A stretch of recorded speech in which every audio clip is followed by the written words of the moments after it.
Françaisdanslemonde.fr, la première plateforme multimédia d'aide à la mobilité internationale. Bienvenue sur notre podcast. Je suis Gauthier Seyss et j'ai le plaisir de passer 10 minutes avec Margot de Noiron. On part à New York et on parle de PMA. 10 minutes. Le podcast des Français dans le monde. Françaisdanslemonde.fr. Et oui, c'est un sujet intime que nous allons aborder aujourd'hui, et le tout en 10 minutes, ce qui est sans doute un record du monde, un sujet autour de la PMA en expatriation. Margot de Noiron, qui est à New York, que l'on a eu l'occasion d'interviewer récemment, eh bien, a connu ce parcours PMA et on va en parler ensemble. C'est un domaine qu'elle maîtrise parfaitement. D'ailleurs, je dis tout de suite, si vous avez des questions, si évidemment on va être incomplet sur un certain nombre de points, n'hésitez pas, elle m'a donné l'autorisation. Vous puissiez entrer en contact avec elle. Bonjour Margot. Bonjour Gauthier. Alors c'est vrai que tu m'as donné une leçon, un cours magistral sur la PMA, sur les différentes options qui existent, les différentes possibilités, les parcours. C'est pas simple, il faut s'en sortir, il faut comprendre. Et en plus, sur Français dans le monde, on s'adresse à des Français qui vivent en expatriation. Et donc c'est une donnée qui s'ajoute au compliqué. On va essayer, si tu veux bien, de commencer de façon extrêmement pratique. La procréation médicalement assistée existe depuis les années 80. En France, en tout cas, c'est quelque chose qui est très rodé, qui fonctionne très bien. On a beaucoup de chiffres aujourd'hui. Oui, on a beaucoup de chiffres parce que depuis les années 80, malheureusement, c'est une pratique qui ne va que en se développant puisque l'âge moyen de la première grossesse ayant reculé, nous avons de plus en plus de problèmes d'infertilité. Puisque c'est de ça dont on va parler aujourd'hui. La PMA, c'est la procréation médicalement assistée qui va être un recours soit à cause d'une structure inhérente, c'est-à-dire par exemple on est une maman solo, soit parce que nous avons un cas de stérilité chez l'un des partenaires, donc c'est un problème physiologique, soit parce que nous avons des cas d'infertilité, c'est-à-dire c'est incompatible, ça marche pas, on a essayé naturellement et ça ne marche toujours pas. En France, en 2023, la PMA représente 2% des naissances. Alors, en effet, c'est 2% des naissances et ça représente 200 000 tentatives, mais 25% de réussite néanmoins. Et oui, ça reste tout de même l'injustice de la nature qui va gagner face à la science. On va avoir plusieurs options qui vont aller de la stimulation hormonale. On va avoir parfois besoin de donneurs, d'ovocytes ou bien de spermatozoïdes. Et puis, en fait, 95% de la PMA, c'est la FIV, la fécondation in vitro. Un embryon va apparaître dans une éprouvette en laboratoire à partir d'un spermatozoïde et d'une ovocyte.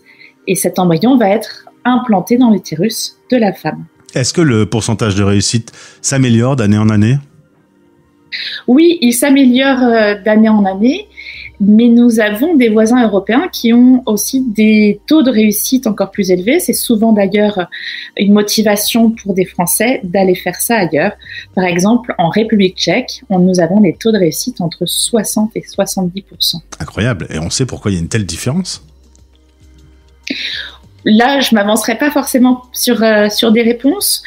Je voudrais juste préciser qu'on parle de deux mondes différents. Il y a la médecine publique et la médecine privée. Et, oui. Et quand nous sommes à l'étranger, on va avoir évidemment recours plutôt à la médecine privée, des cliniques qui ont évidemment des capacités et des experts qui vont être parfois plus avancés que dans le public. En revanche, on a une spécificité dont on est très fier en France, c'est que notre sécurité sociale rembourse 4 tentatives de FIV. Même si on est français de l'étranger, même si on vit hors du territoire français ?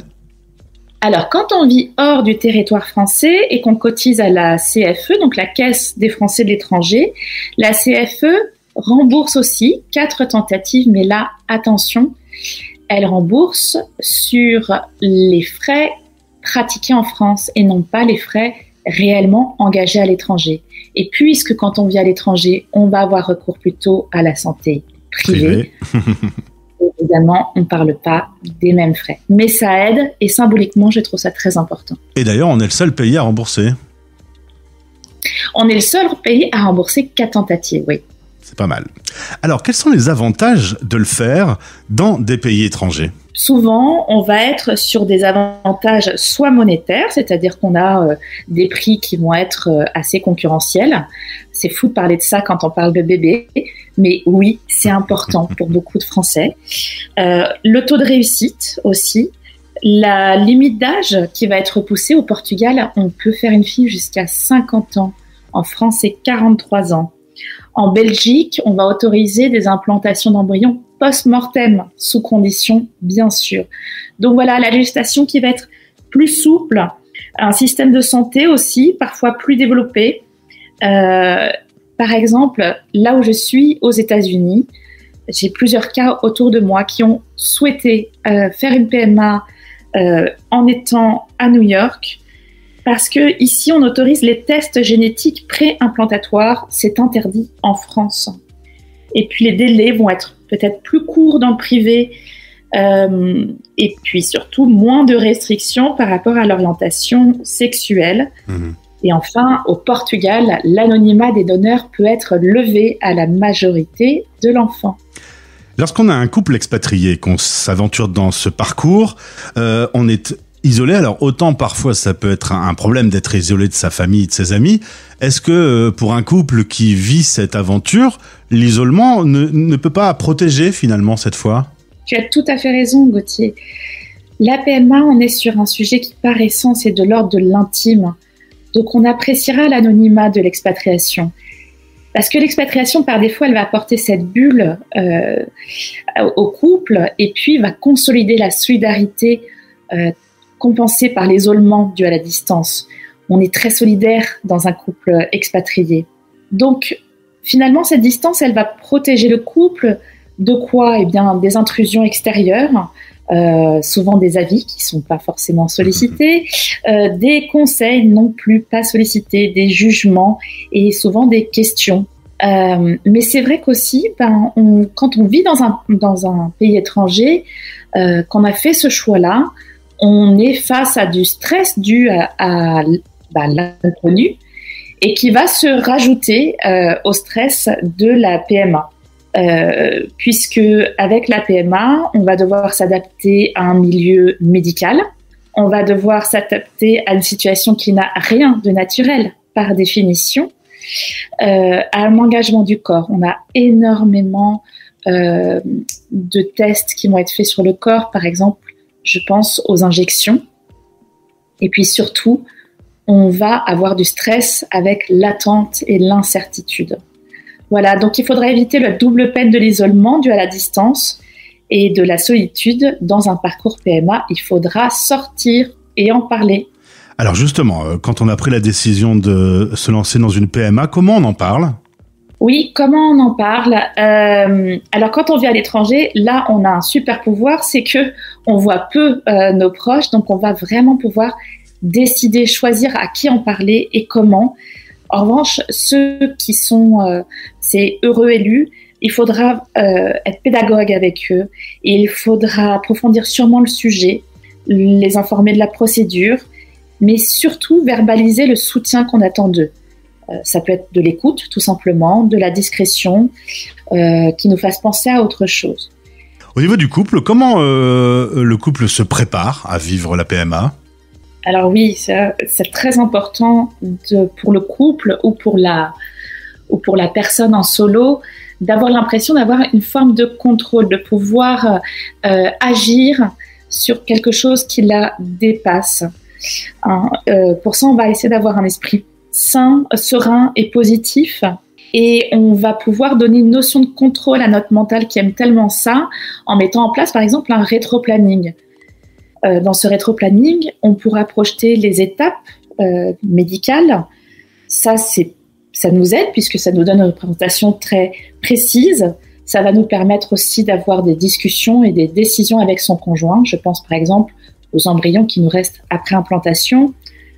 On va pouvoir aussi préparer les actions logistiques en fonction du déroulement du protocole, vérifier les agendas professionnels et personnels.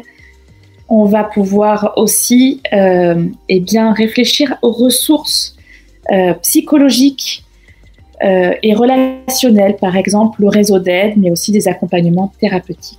Alors justement sur la partie psy, c'est un parcours qui est plein d'attentes, de coups de théâtre, de bonnes et de mauvaises nouvelles. Comment on s'y prépare sur un point de vue psy ? Oui, la PMA, elle regorge d'émotions qui sont très fortes. La première, c'est le stress, évidemment, parce que le stress d'un parcours PMA est très élevé, puisqu'il induit un engagement qui pourra impacter toute la vie de la personne. Il faut imaginer que l'enjeu, il est considérable, avec une issue totalement incertaine. À la fois, notre présent est bouleversé, c'est-à-dire au niveau de notre corps, de nos émotions, de notre vie de couple, de notre vie professionnelle aussi. Mais en plus, notre futur est déterminé par l'issue, qui peut être à la fois dans sa version désirée, mais aussi, quand ça marche pas, dans sa version redoutée. On va avoir aussi souvent un sentiment de culpabilité. Il y a une idée qui est répandue et qui fait énormément de dégâts, c'est que finalement l'infertilité, c'est dans la tête. Ah ouais. Ouais. Il y a toujours quelqu'un qui a une idée plus forte que l'autre en disant voilà, si tu voulais un petit peu, tu y arriverais. Exactement. Ou plutôt, si tu n'y pensais pas, ça arriverait tout seul. Ah ouais. Tu bloques. Vous voyez.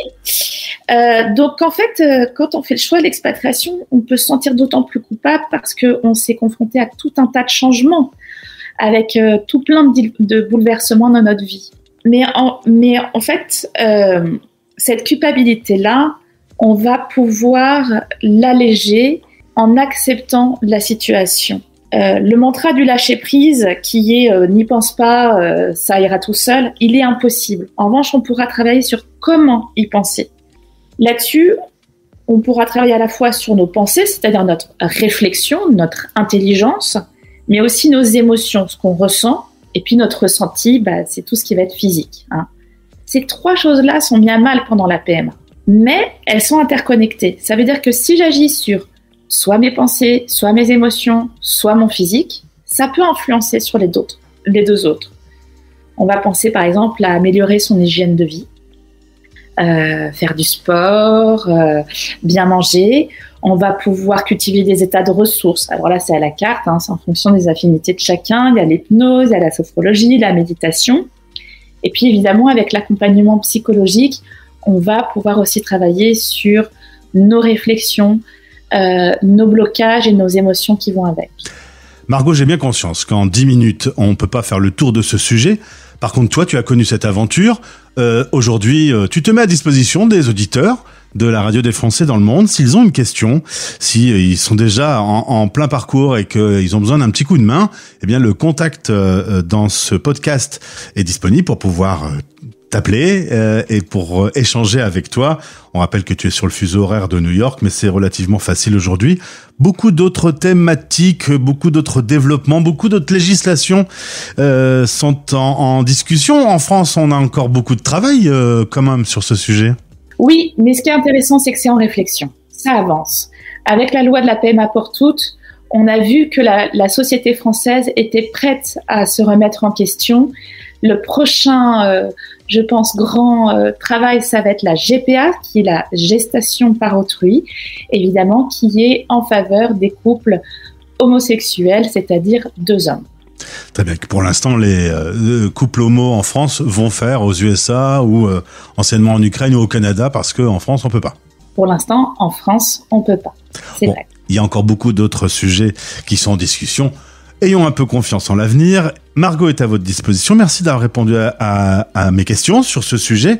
Un vrai beau sujet rarement exploité. En tout cas, c'est la première fois que je le fais sur l'antenne. Merci beaucoup pour ces minutes que tu nous as accordées, pour le temps de préparation également, pour être claire et concise en quelques minutes. Merci Gauthier. Français dans le monde.